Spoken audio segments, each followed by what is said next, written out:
McAllister, the therapist on the mic, bringing mental health wisdom, shining bright like a light. Guiding souls to peace, leading minds to the right. With her codes by her side, they soar to new heights. Marcy Trueheart in the mix, mental health advocate, speaking truth, sparking change, grinding like a maverick. Empowering minds, lifting spirits, it's never too late. Together with the crew, just trying to do great. Jamie Tyler in the house, a TV star, champion mental health, taking it far, sharing stories, inspiring minds, raising the bar, with codes by the side, reaching for the stars. Physical therapy, breaking stigmas all around. With this crew, they here for the town. Mental health help, spreading love profound. Their voices echo loud with a resounding sound. Physical therapy, here to make a change, spreading love, sharing knowledge in a world so strange. Tyreese, Marcy, Jamie on this mental health range, standing united this far from a game. Hey, hey, hey, hey. Hey, I'm guys. that song never gets old to me. What y'all up to today? You know what? I'm glad you started with today because we'll go to our weekend. But right now, guys, I'm in New Jersey. And this morning, I had the pleasure of going to my brother's graduation from Bloomfield College. So what makes that so amazing is that my brother is a half brother, but he is autistic. And he not only graduated from college, but he graduated with honors. And that's not even like what's so amazing. He went through school. It took him a while. He went through school during COVID. He also had to stop going to class for a while to take care of our brother who had fallen sick and then eventually died, and then take care of his mother who eventually died. And just amazing. Like, he is definitely one of the sweetest people I know and my superhero. And so, you know, as a student myself and knowing like the hardship and how hard that could be, like to do it in the middle of all of that, still graduate with honors. I'm just super proud of him. So shout out to my baby brother, Khalif McClendon, who should be listening. Because I told him I was going to give him a shout out. But my sister and I and my niece, we went and attended, and we were just so proud. And they had 1,700 people in the class. Like, that's a lot. Wow. But how amazing is it that 1,700 people are graduated today? Like, that was amazing to see too.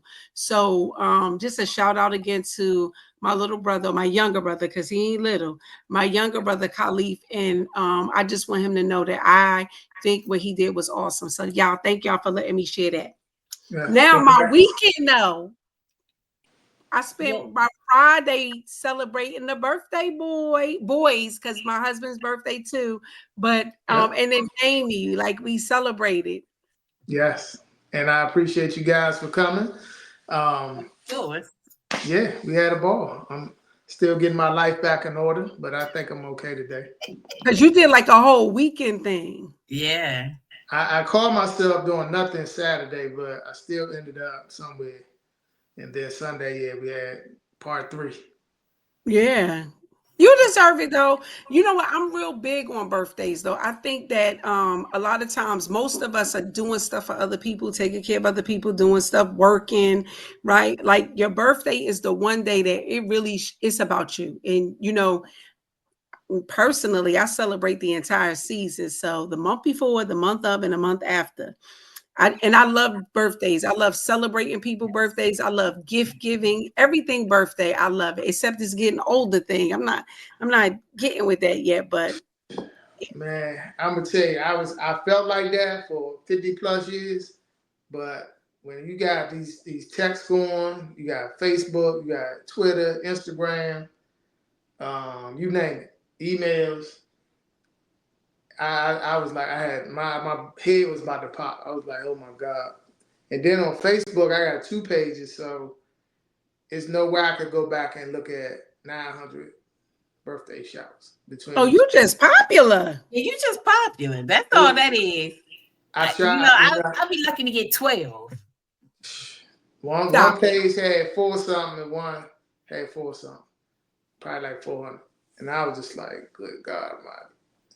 So I said thank you to everyone a couple times. So hopefully they all got it. Yeah. You important, Jamie.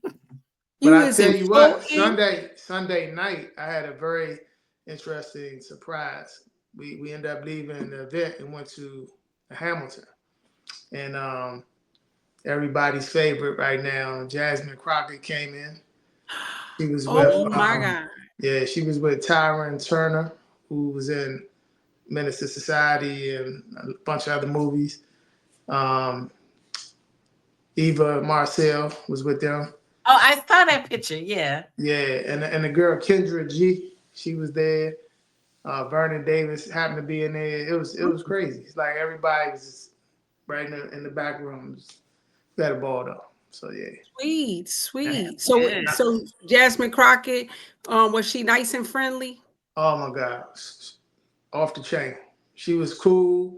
I told her, I said, we have to protect you at all costs. You are a patient. And she had security with her. And that's how I linked up because I knew him.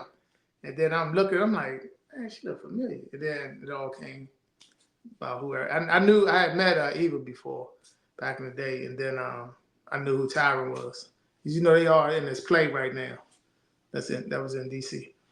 Well, she is my superhero too, and I am very disappointed with many of our Black leaders because they leave her out there by herself. She will speak truth to power. Yeah. She give it to them. Every time I see her on social media, I'm like, what's she talk about now? Because she gives it to them, and I love her. But the white media and white folks have been real rude and disrespectful to her, and I know not to go on and respond to everything that people are saying about her, but there's some people I straight want to slap, and I'm not even that kind of person. Yeah. But some people saying some real disrespectful stuff to her. Yeah. Or about they're her. Afraid. They're afraid. You know, they're afraid of anybody who can think for themselves. So, but we could go into the rabbit hole with that, but we're not going to because what else did we do? Jamie, you partied all weekend. And then we partied Friday night with Jamie.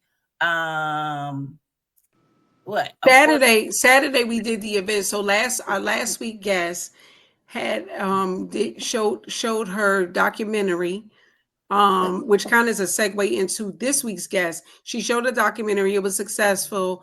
As a clinician, I was able to give a lot of good points for people in the audience and for the panelists about how to heal from sexual abuse trauma, or really any kind of trauma, but definitely because we were talking about childhood sexual abuse.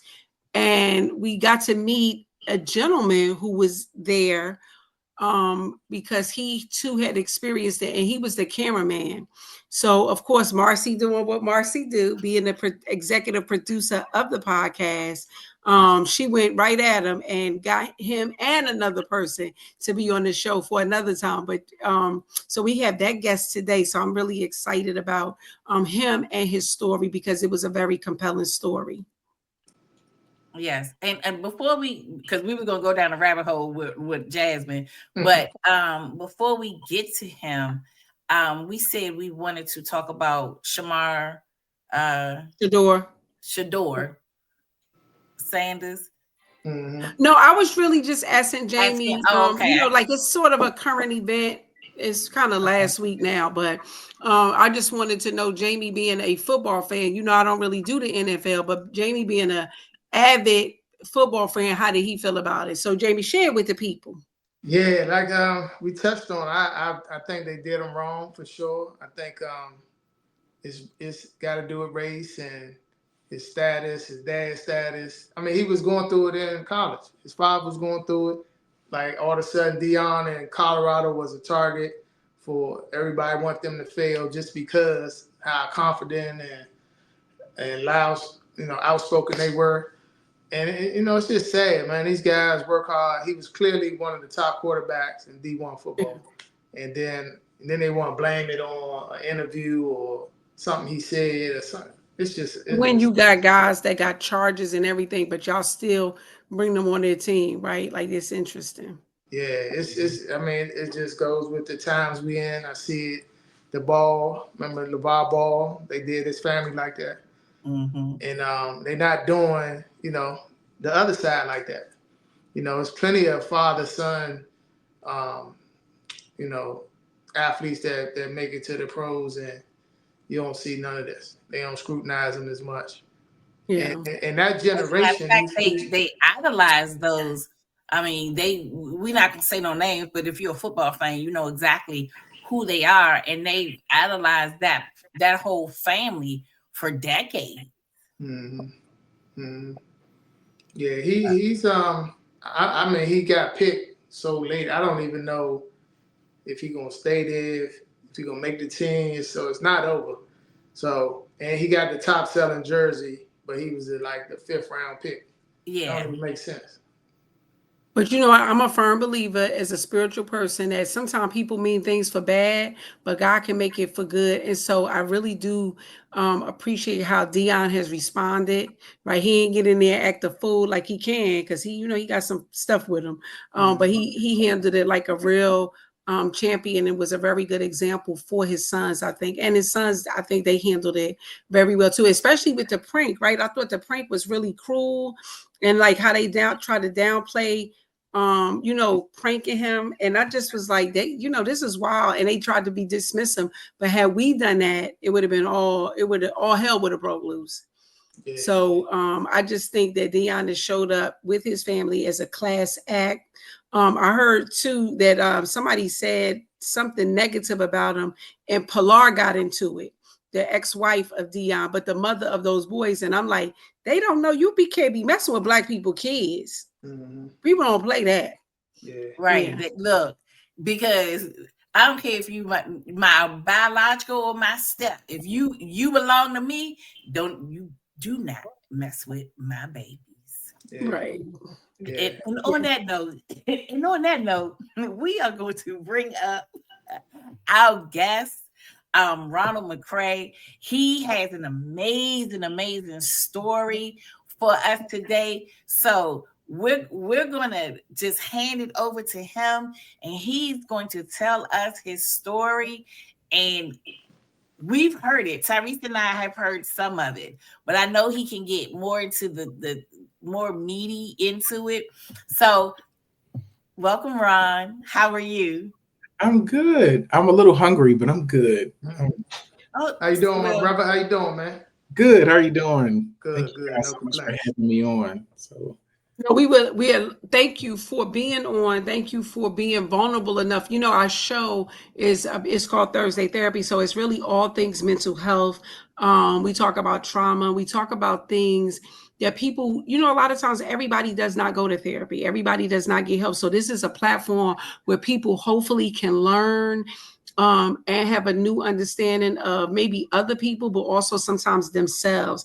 Matter of fact, a couple of months ago, I met a woman who I really didn't know. She said, I'm your Facebook friend. She said, well, you don't know me, but you my online therapist. So, so people are getting help by what we talk about and what we do. So thank you for your vulnerability and being on, because you have a story that when people experience it, they don't talk about it. Mm-hmm. They do not. Men do not. I mean, sexual abuse, let me just say, sexual abuse is one of the most hidden offenses that people have. Like, it is most people are not going to tell that it ever happened to them. So it's done in secret.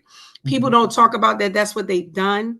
And Jamie, being a police officer and having worked in that unit, can vouch for what I'm saying. Like, people just don't talk about it. So when people experience it, we know that people don't get help, especially men. So you coming on the show and talking about it is really going to help a lot of people. So thank you for your vulnerability. I just grabbed a stat real quick, and it says approximately 1 in every 33 men will report a sexual abuse. So it's 1 in every 14 men who have been abused, but 1 in every 33 men will report it. And so that means that's how many people, like you said, unreported abuse. So that's really heartbreaking. Yeah. Heartbreaking. So Ron, can you start and tell us, kind of give the audience a little bit of your story, and then we'll go into conversation. Absolutely. Before I begin, I would like to just start by saying how impacted I was being at the documentary screening on Saturday for, I don't want to mess up the name of it. Angela Bale Terrell's Women in Film.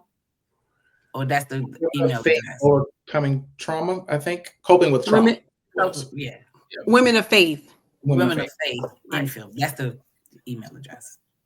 So I've been in innumerable conversations with men on the topic, discussing how like the statistics around men and boys and just the whole conversation around like even the Black male experience. Like it's one thing to talk about like males categorically generally that report abuse, but typically it's not a lot of Black men. Like there are different things that make it a little bit tricky, like the relationship that the Black community has with the police. So, you know, why would they feel safe to call and say, Y and Z happened for me when they have seen their cousin brutalized by the police? So there's sometimes a fear there. So I think that, you know, adds to the why of, you know, why the statistic differs from the actual amount of people who have been abused versus those who actually report. And so I was really taken back just being in the conversation, hearing it from the woman's perspective. It was healing to me in a way that I was not expecting. Although I had the camera in my hand as the photographer, there were many moments when I was like frozen and hearing how similar the experiences are, yet they have their own differences as well. And I wanted to thank you for the profound insight that you gave to us as audience members, because we never know who's listening in the audience, what experiences they've had. So I want to thank you personally for that and the things that you said specifically to me. Again, I'm just, Marcy gave the statistics, and even though and most people don't know this, but I actually treat sex offenders. And so that's a whole nother side of it. But the statistics on men that are abused or boys that are abused is overwhelming. And I think a lot of times people think it just happens when people are in prison, that they're going to get raped or assaulted. But the things that happen, and not, we talk about girls being assaulted and people don't ever consider they need to really protect their sons, right? Like, so that's a thing that people need to protect their sons. And it's not always men abusing boys. Sometimes women abuse boys. I have met people who have been abused by their mother and aunts or their mother's friends. And that people don't always know that it's abuse, right? Like it's sexual in nature. So at sometimes, and this is hard to say, but sometimes it don't feel bad. Exactly. Right? It don't feel, it's not rape, it's not assaultive, but it's still violating somebody's space in their body. And so people really, really have struggles with that. Can you talk a little bit about that? Absolutely. I think this is a perfect segue for me to share my story. From your comment of it's not always stranger danger. It's not the person that you know, is dressed in wolf's clothing. It's the individuals that you trust, that you don't think twice about. Personally, so my story of experiencing sexual abuse starts at about 6 years old, unfortunately. I've always been a very like soft-spoken, reserved, observant child, or was that observant child, and those qualities are still very unique to me today. Unfortunately, those qualities have made me like, I have felt like a target. I remember that question coming up on the panel, like, have you ever felt like there was a target on your back? Absolutely. And I never understood why these individuals would prey on me. I was like, is there something about me? Did I do something? Is there something wrong with me? Am I different? And so a lot of times boys are curious. And you hear like conversations a lot in school about sex, but to the degree that children understand sex, I think varies. Unfortunately, some of them have had experiences where they know firsthand, but for others who haven't had those experiences, it's speculatory. It's what they heard their friends talking about. And so I'm sitting in the living room of this house, and I have an older male relative and two of his male friends who are twins. I remember sitting in the living room and the twins came over, the two friends, and they had a black VHS tape. And I talk about in my book how this was the black tape that changed my life. And so they popped it into the VCR. Who even knows what those things are anymore in 2025? But they popped this black tape into the VCR, and I am witnessing a man and a woman having sexual intercourse. Mind you, I'm 6 years old. And so I've heard things about sex, but I had never like visualized it. And so there were a lot of things that were happening in the moment that I can remember. I remember sort of a freeze feeling. Like, I don't think I'll ever forget that. And soon I found myself being the subject of the curiosity of the older male relative and his two male friends. And so I remember laying face down on the floor while they took turns trying to penetrate me. And I felt so conflicted because the person, like, on one hand, I felt that something of this is not right. But on the other hand, I felt like it must be okay because this individual in my family is there. And if something was wrong, he would protect me. So it must be okay. And so, you know, after the experience, I remember running to the restroom and just like vigorously scrubbing my body and crying. I think this was probably the first time that I asked God for forgiveness. I said, God, please forgive me, because I had accepted blame that this was my fault. I didn't realize that that shame already was applied to me at 6 years old. And so I'm scrubbing and crying and asking God to forgive me. And when I come back out, they tell me that, you know, you better not tell anybody.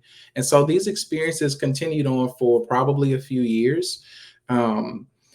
I can't even begin to tell you the graphic things that were done to me. I will say that one of the experiences was that I was forced to perform oral sex with a knife to my neck. Again, I'm like 6, 7 years old. And so at some point, as you mentioned, it doesn't always feel like it's like wrong.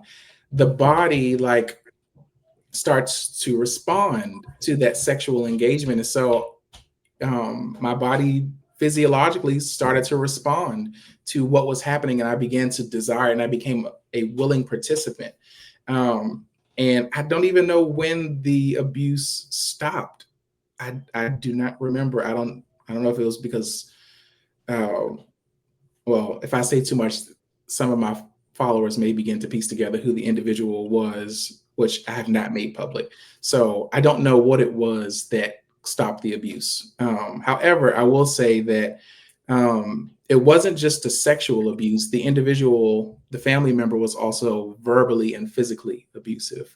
I was terrified of this family member. I felt like I had to do whatever he said or that he might hurt me or worse. He was very physically violent. I have a burn mark on my chest to this day from, you know, some things that he did to me. And he was about 4 years older than I was. And so him being, I guess that would be like a, I don't know, like a preteen. They're bigger, they're taller. And so that with the verbal intimidation, it made me kind of feel like I was his rag doll that he beat up on and took out the pains and the frustrations of his life. And so over the years, I've probably had about 9 different abusers between the ages of 6 and I would say about 18 years old, men and women. I remember my first job working at Popeyes. I was 16, and the cook, who was about probably 60 years old from what I can remember, he worked in the kitchen, and my first duty was washing the dishes, like right next to him. And he was extremely friendly. And again, me being this shy, soft-spoken, reserved individual, I wasn't always the best with articulating when I felt uncomfortable, whether that be verbally or even physically. I think I was just familiar with freeze. That was my response to threat. I would freeze. I didn't know, it wasn't necessarily fight because I wasn't a rough guy. I didn't know that I could run, if I'm being honest, to, you know, to run away from the situation, but he was very like sexually suggestive. And like whenever he would pass behind me, like he would rub his genitals against me. And I remember one night when I was walking home, I didn't live far from where I worked, and it was about 11 o'clock at night. And I remember the high beams of his car like piercing through me and around me. And the car pulls up slowly, and it's him. He rolls down the window and asks me to get in the car so he could take me home. And so nervously I did. And I got in, the door was locked, and I kind of like clinged to the armrest. And he started to like ask me about like my anatomy, and I wouldn't answer him. And he like started to like belittle me with his words and like, oh, so you're afraid to talk about that? That's like using like reverse psychology, intimidation, or whatever the case may be. And so we got to the front of my apartment, and he said that I'm not going to let you out unless you give me a hug. I honestly don't remember if I did, but I do remember when that door unlocked, I ran upstairs and into my parents' apartment, into my room, and locked the door. And I just like pretended that it never happened, just like all the other trauma that nobody knew about.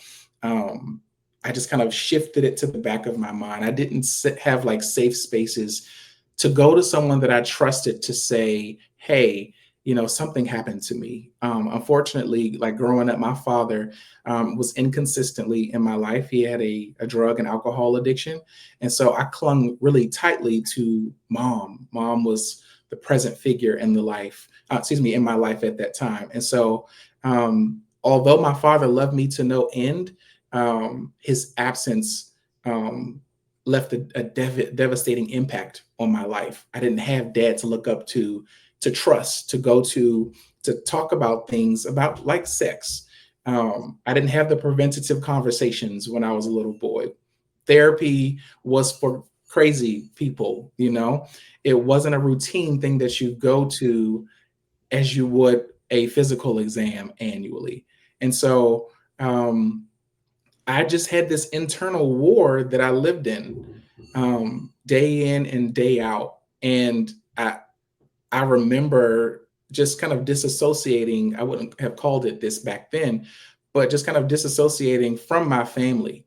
I stopped wanting to go to family reunions because when I did, this individual in my family would call me fag and gay, and suggesting like he would bring up some of the experiences, but never telling anybody that he was the one that perpetuated them. And so I had this label, this narrative that was put on me that I was gay, and I didn't even know what gay was. So I could, you know, again, tell you so many of the experiences that I've had that were sexually abusive. And it really took me down on this self-destructive path. Like I remember being 16 and having sex for the first time. And I just really wowed out. You know, I started meeting guys online and hooking up. And I thought I was living my best life. That's what I called it at the time, me and my friends who were my age. Mind you, none of my friends knew that their friend Ron had been abused as he had been as a kid. They just saw the behavior, the things that I was doing. And I was like labeled because of that, like, oh, he's a hoe, you know, I'm just putting it out there, or, you know, he's fast, or whatever the case may be. I didn't know that my hypersexuality was a trauma response. Yeah. I was seeking to cope with the unspoken pain in my life that nobody knew about. And I remember the many times when I was depressed and had suicidal ideations because it felt like I kept running into this brick wall of exhaustion and emptiness, and in the same cycles of what I would call brokenness. And I had no remedy for where I was in my life. And I figured I might as well just end it. I didn't feel wanted. I didn't feel loved. And I felt at the time that sex was the currency of love. I didn't know my own value, my own worth, to know what my body is worth, what the purpose and intention of sex was that was given to us when our creator designed us.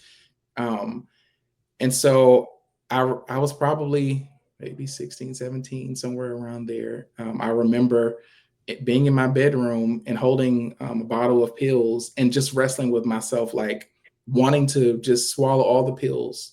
But I didn't hear an audible voice, but I felt like a presence in the moment, like as a form of resistance of not to give into it. And, I was raised in the church. And so I heard a lot about how wonderful God was, how good God was. But I wrestled with the concept of a good God that would allow these horrific things to happen to a child. And so although I knew he was God and he was the creator and he made me, I had some conflict in my heart toward him. I had difficulty trusting him because surely him being God, he could have, walked into the room, sent somebody into the room to stop what was happening the many times that it happened. And so I was angry with him. But God began to pursue my heart.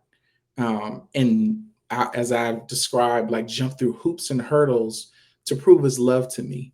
And my story of how I started my journey of like even understanding what healing was through my faith, of returning, to the church after many years of not being there, and surrendering my life to the Lord and being filled with his spirit. But let me tell you, that was just the beginning of this painful healing journey. Like sometimes I think we glamorize healing in the church and make it seem like once you give your life to the Lord, everything is, good. You'll never feel pain again. You won't feel the semblance of the past anymore.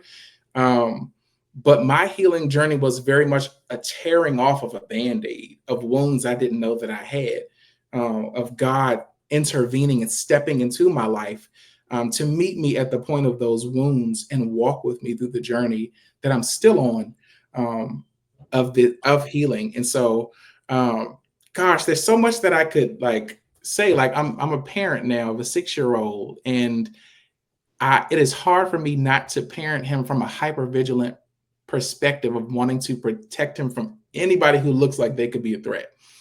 And the anxiety that brings in and of itself. Like I want him to have the joys of being able to go outside with his friends and ride bikes and trust that everything will be fine. But the world is a lot different today, And so I strive in every way to parent him and to give him the eyes that I didn't have when I was younger. And I would not say that I didn't have eyes because of intentionality, but a lack of information that we have today. Again, as I mentioned, it not being the people that you would suspect, the stranger, but sometimes it's the pastor. Sometimes it's mom, sometimes it's dad. Sometimes it's that trusted minister that you leave your teenager with so they can cultivate them for the ministry. Babysitters. It's babysitters, and so they don't have a look. You don't know who's the predator sometimes, and so trauma, sexual trauma, but just trauma period. But since we're talking about childhood sexual trauma, it affects and has affected so many areas of my life that I can't even begin to convey to you in the 1-hour conversation that we're having tonight. What I want people to take away from, my story is, yes, I've had some horrific experiences, but that does not have to be the definer of life forever. There is hope. There is healing. The journey can be difficult, but it's worth it. Like the work of inner healing is hard. It ain't easy. But personally, I feel like people often tell me, you're so strong. You're so resilient.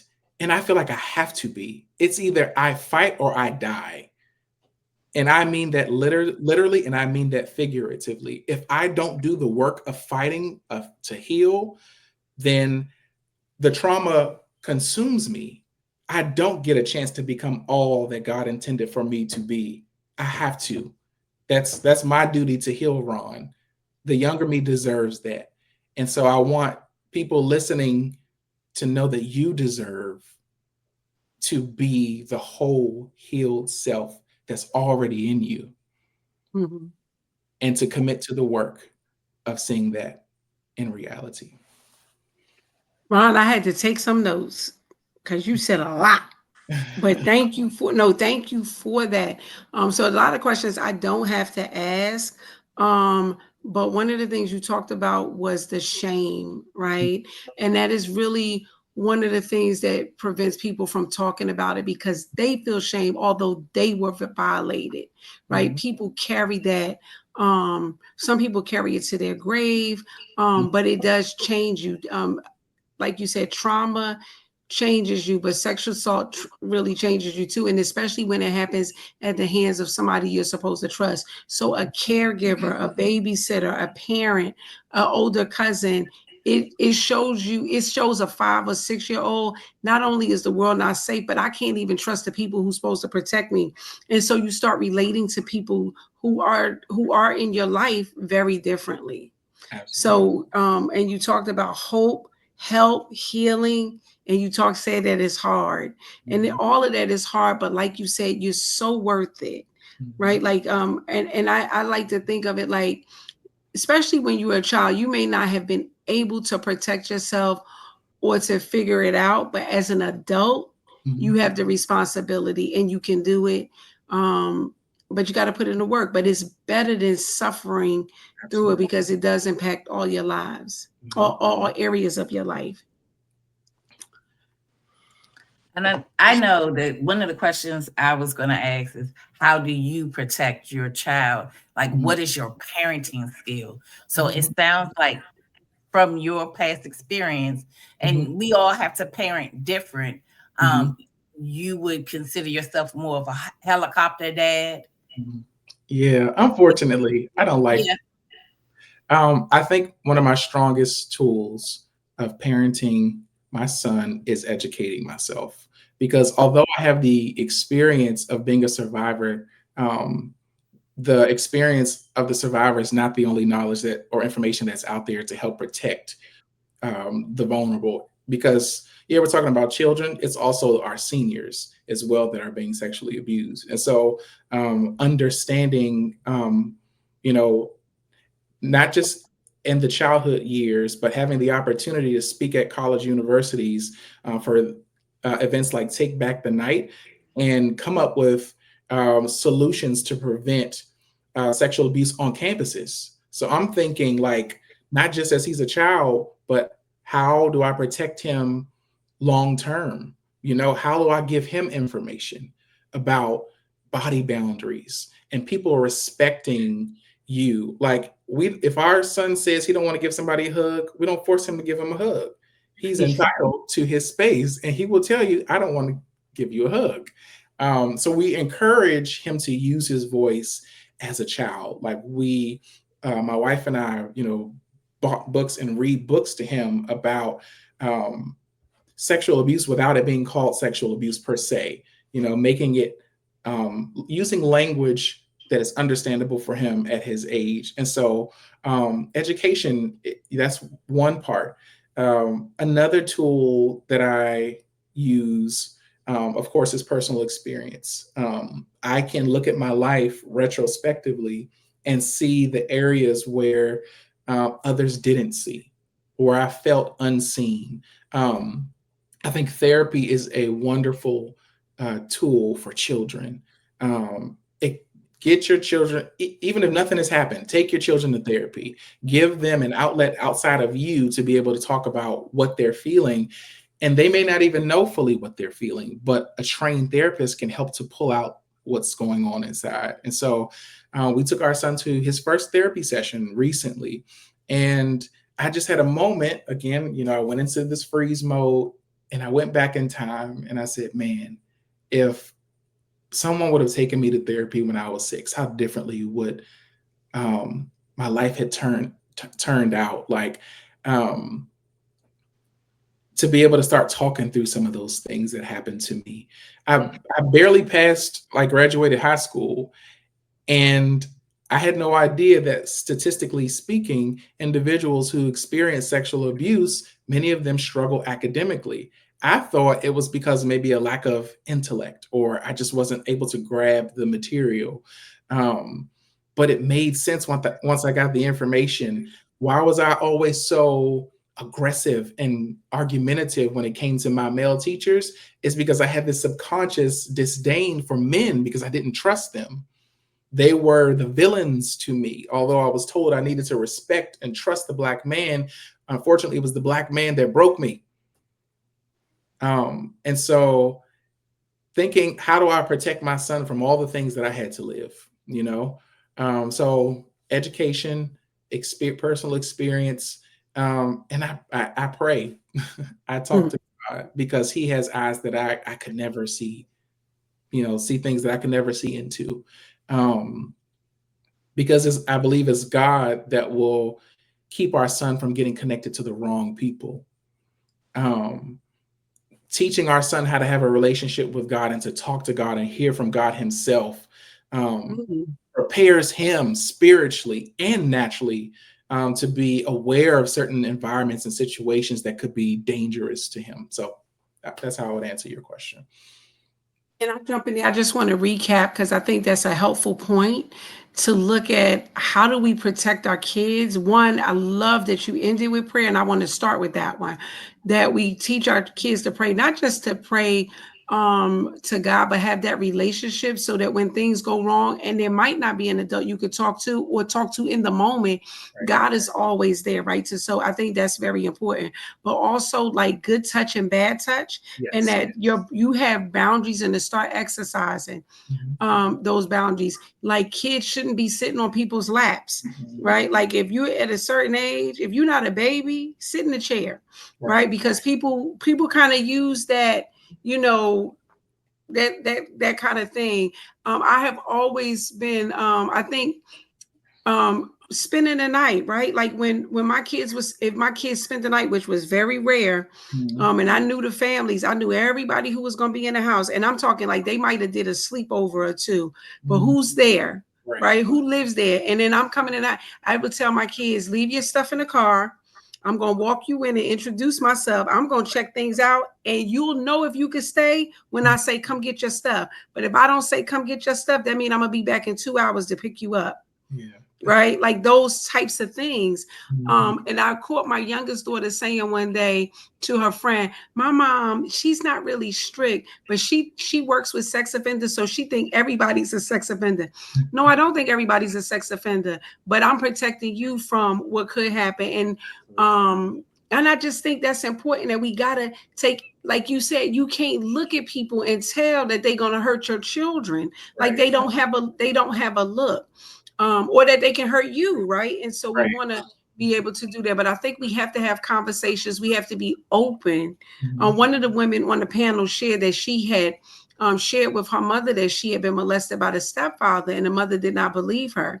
So she had lots of experiences acting out as a result, her trauma response. But then when her daughter told her she had been molested, she also didn't believe her own child initially. And so we really got to, children don't usually lie about those types of things. And then also, if you have a child that has been really well behaved for the most part, and they start acting out, you really got to dig deeper in that, right? Because kids may not always articulate it because they're ashamed, because they may even feel like they've done something wrong or they've been threatened. So they're afraid, right? Like if I tell them something's going to happen to you as the parent. So we got to really have they hard conversations to have, but we got to be able to have them. And we can't wait till they're 16 to start having these conversations because the damage is done. Right. Yeah. I had one for Ron, and thank you for sharing your story, my brother. This going back to the years this was going on. At some point, did you ever contact law enforcement? And if not, would you do it in this current climate where people are bringing up cases from? I heard one just as recent as the 80s on Smokey Robinson, I think.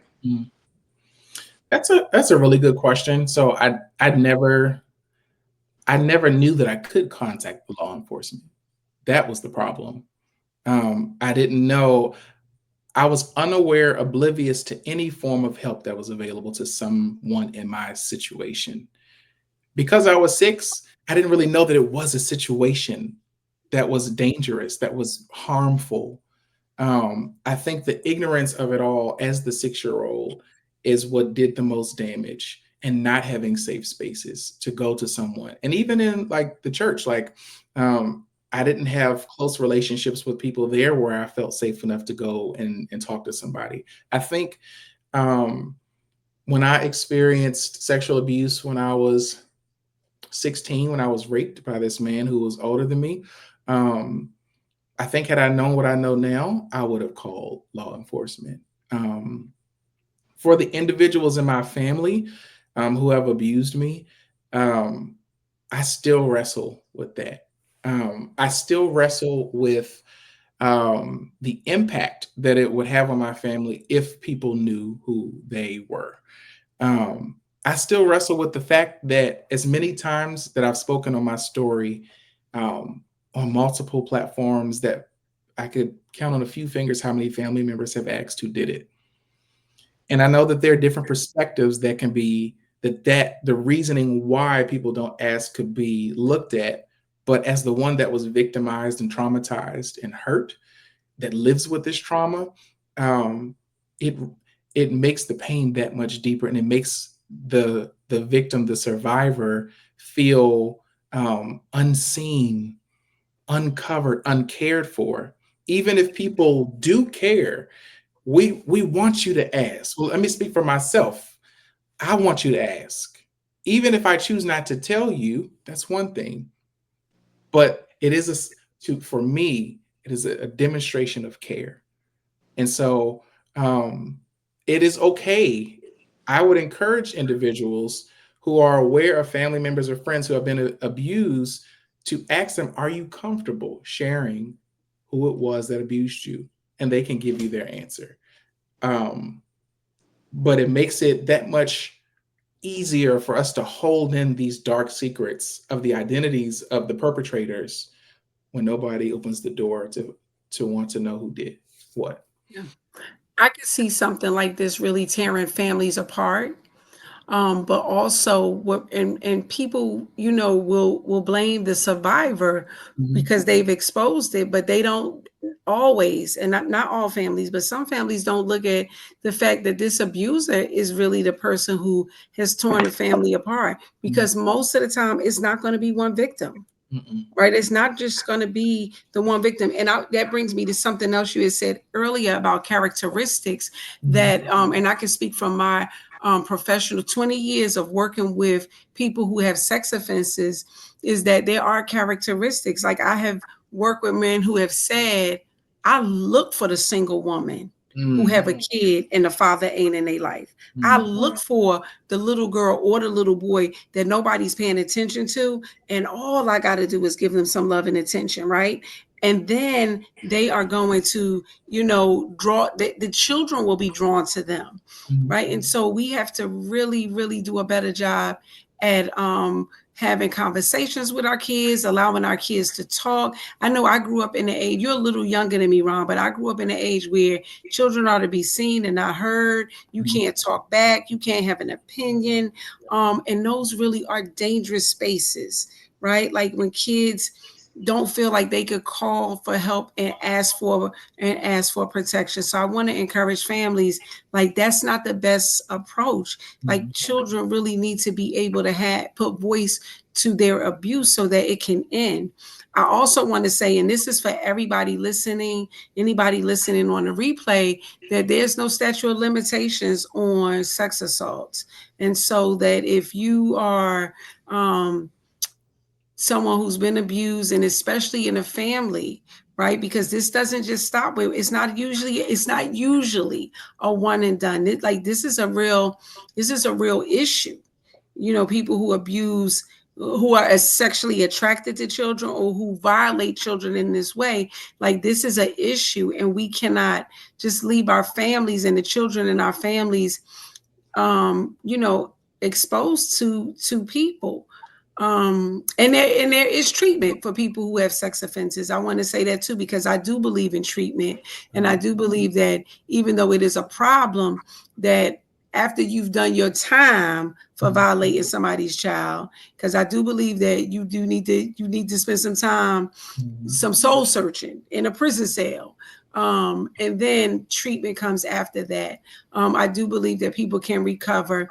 And I don't suggest anybody run out and just go to the police department and start reporting people. Like, you really do need to think about it, because and have conversations with your family members, because it will have an impact. And I don't want anybody to get further traumatized because the family does not support them as a survivor. Yeah. And you know what is the most, one of the most many hurtful things is the victim is always protecting the assailant. Yes. Mm-hmm. Because as you say, you still haven't said who the family member is.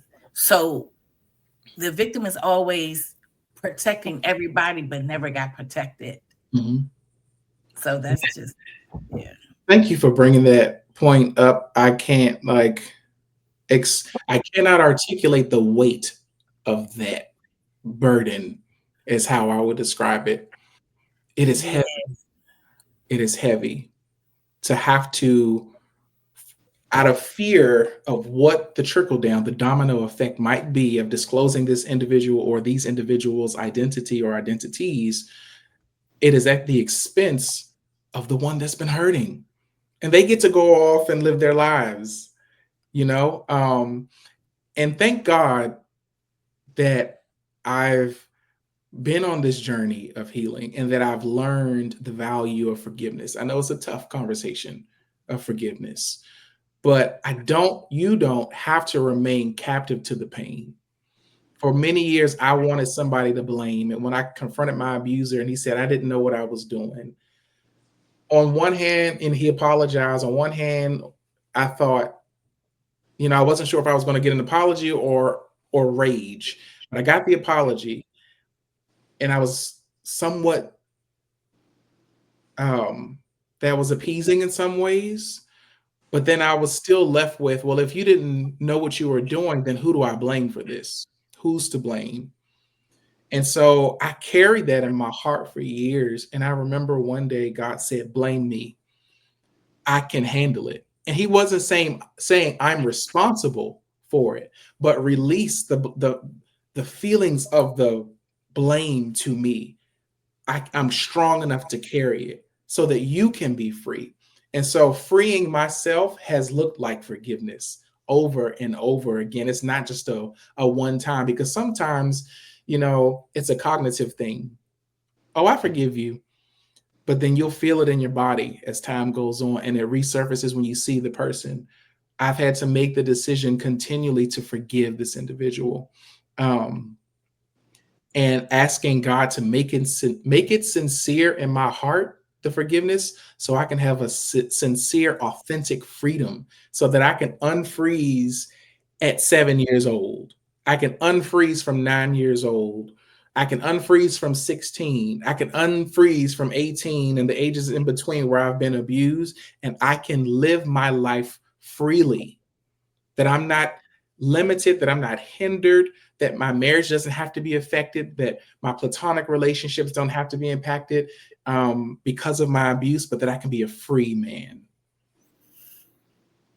Thank you for that. I want to just take a station break and shout out to our listeners. We have quite a few people listening. We have Bonnie McDonald, who's a social worker, who is also there with us over the weekend. My brother Khalif is listening. Jason Tyler is our number one fan. Anthony McAllister, thank you all for listening. And if you're catching us on the replay, please hit us with a hashtag replay so that we know you were there. If you have questions, please, or want to say something, please put comments in the chat, because we do go back and look at them and try to respond. Real quick, I wanted to say something that I think is important. I am glad that you got an apology. A lot of times people do not get that, right? So I want to make sure we prepare people who might think, oh, well, that will be really all I need. If I confront the person, that apology is what I'll get. And a lot of times they do not. They get denial, and they might even get blamed, right? Like, well, you were enticing me, you were doing this, right? And so that could add insult to injury. But the forgiveness piece is extremely, extremely important in order for you to heal, whether they're apologetic or not, right? That whether they're apologetic or not, you cannot hold the unforgiveness and heal at the same time. It's like drinking poison and expecting somebody else to die. Like, it just doesn't work like that. And also, I want to say, even for people who want to, because there's no statute of limitations, and people may want to say, well, you know what, I'm going to expose the person who abused me. And if it happened years ago, that person may not even have to pay their debt to society, because there's no evidence, especially if they're not going to admit it. There's no evidence or things that police would need to actually bring charges. So if a person does not admit it to the police, like, they can admit it to you, but maybe not to the police, like, because the people don't want to do jail time, or people don't want to be exposed for the wrongs that they've done. So that can also be a thing. Yeah. So thank you for that. Any more questions? So below our Ronald's books is God who he said he is, and echoes stories of a male survivor overcoming sexual trauma. So both books are on Amazon. And Ron, you have music also. You're not only an author, you're a psalmist. So also, can you tell us a little bit about your books, your music? Sure. So my first book is called "Is God Who He Says He Is?" And this is my autobiography of my life story, my journey, as I talked about, as being a little kid raised in church, and having the traumatic, general traumatic experiences that I've had, and the sexually traumatic experiences that I've had, and how it began to shape my life, and essentially how God rescued me. And so I titled the book in the form of a question, so that as I detailed the events of my life and the intervention of God in my life, for people to come to the conclusion on their own of if the God of the Bible still saves and heals and delivers and transforms lives, and that hopefully that it will inspire hope for them and wherever they may be in their lives and journeys. Echoes Stories of Male Survivors Overcoming Sexual Trauma is an anthology project of about 16 different men, I believe, different walks of life, faith experiences, backgrounds. But the commonality is that we've all experienced childhood sexual abuse. It's raw, it's honest, it doesn't censor words, language. You get the not only the raw honesty of the experiences of these 16 men, but you actually get some really excellent information if you're looking for how to support survivors. Perhaps you are married to someone who's a male who's experienced abuse, how to love and support that individual. Data and statistics, all of that information is found in the book. So it's an excellent resource for someone looking to better understand the topic of how sexual trauma affects men. Oh, and the music. So I have a new single out that I released in January. It's titled "Come Unto Me." I am a gospel recording artist. And another song that I have out on all music outlets is called "Come Holy Spirit." I'm a worshiper at heart, and so God gives me songs that I have the privilege of sharing with the world. So I invite you to check out the music and the books, and hopefully one of them or all of them are a blessing to you. Awesome. Thank you. And you do video, and you do photography. So you just a Renaissance man. Jack of all trades, many hats. Yeah. Good stuff. So I want to make sure that we we don't do these shows just to put somebody business out there. Like, we hope that this story has helped somebody, will help somebody. You have things to do that you can do to protect your children and your family members. You have some resources on how to help somebody who is a survivor, and just for your own knowledge. I want to make sure that we have a couple of numbers. National Sex Assault Hotline. National Sex Assault Hotline. It is available 24 hours. That number is 1-800-656-4646. 4673. I'll say it again, 1-800-656-4673. Also, all emergency rooms can treat anybody who's been sexually assaulted. They can also usually do what is called a rape kit, which also can be invasive. However, it could collect evidence of somebody who has been recently sexually assaulted. And I don't have the number for RAINN, but I have a website. RAINN is a sex assault center. It's RAINN, and the website is www.rainn.org. RAINN. And you can look on. You can look in your county or your area. A lot of times it's a county service. In DC, it's a city service that they do provide local sex assault support groups for people who are survivors from childhood sex abuse or even current. Okay, thank you so much. Any last words? Ron, anything you like? What is the one or two things you would want people to take away from your entire story or your entire testimony? The first thing that I would like to say that I want people to take away from is that Jesus redeems lives. Like, as you mentioned earlier, that he takes what Satan means for evil and he makes it good. Without him, I would just have I would have no hope to share with people tonight. I could tell you the story of how I'm still living, of how I didn't die, I didn't take my life, but how I am healing, how I am thriving in life,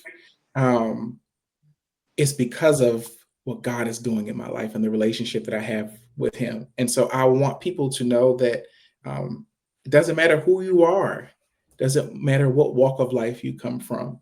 Jesus loves you and desires a relationship with you. You are not too broken to be loved by God or by people. You are wanted. You are valuable, even when you feel the most broken. You may not even realize your own value yet, but you mean more than what you feel inside. That's the first thing. The second thing that I would want people to know is that there are many resources, there are tools available for healing. Medication is one of them. You might go to therapy and the psychiatrist might prescribe something for anxiety disorders, depression, whatever the case may be. I know medication is a personal decision for everyone, but it makes a difference. I've seen it make a difference in other lives. I've seen it make a difference in my life. Don't be afraid of therapy. Find you a good therapist. There are many good ones. There goes one right there. I'm friends with a network of therapists who are amazing.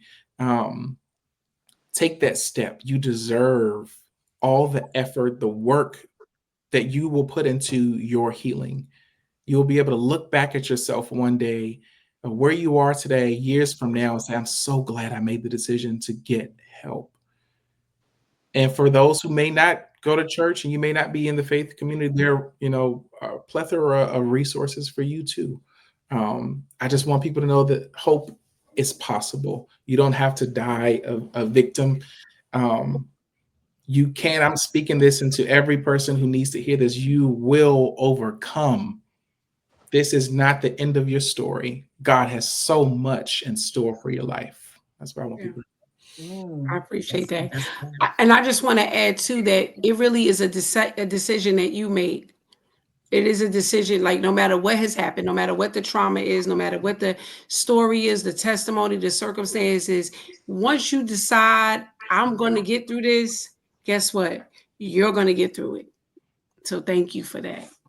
Thank you for having me. All right. Thank you. Thank you. I was just say lastly, Ron, just mention your social media so anybody might want to connect with you. Sure. So I can be found on Instagram at I am Ron J. McCray. McCray is spelled MCCRAY. And Facebook, Ronald J. McCray. Okay. And I want to leave us with an affirmation. Ron, what you said earlier, it was definitely resonated. But I take my power back with grace and certainty. I no longer shrink for the comfort of others. I rise, I reclaim, I remember who I am. My energy is mine to direct, protect, and honor. So just to leave us with that affirmation. Thank you. Thank you again, Ron. Ron, I'm going to take you out and then we're going to have our close, but thank you so much. Thank you all so much again. Nice we'll be talking to you again. Yes, I look forward to it. Have a good night. All right, good night. Great show. Wow. All right, it was always, guys. I mean, like, I just feel like we are called to heal people, right? Like this is just good stuff that we're doing, because like I said, this is a story that people don't really talk about, but they have experienced it. And Marcy shared the statistics, so we know that people are experiencing it. Right. All right, well, anything else before I take us to the music? Nope. Take us to the music, DJ. Until we meet again. I'm a DJ. Last night a DJ saved my life.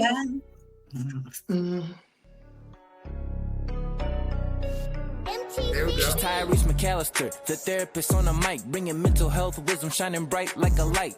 Guiding souls to peace, leading minds to the right. With her codes by her side, they soar to new heights. Marcy Trueheart in the mix, mental health advocate, speaking truth, sparking change, grinding like a maverick. Empowering minds, lifting spirits, it's never too late. Together with the crew, just trying to do great. Jamie Tyler in the house, a TV star, champion mental health, taking it far, sharing stories, inspiring minds, raising the bar, with codes by the side, reaching for the stars. Thursday therapy, breaking stigmas all around. With this crew, they here for the town. Mental health help, spreading love profound. Their voices echo loud with a resounding sound. Thursday therapy, here to make a change, spreading love, sharing knowledge in a world so strange.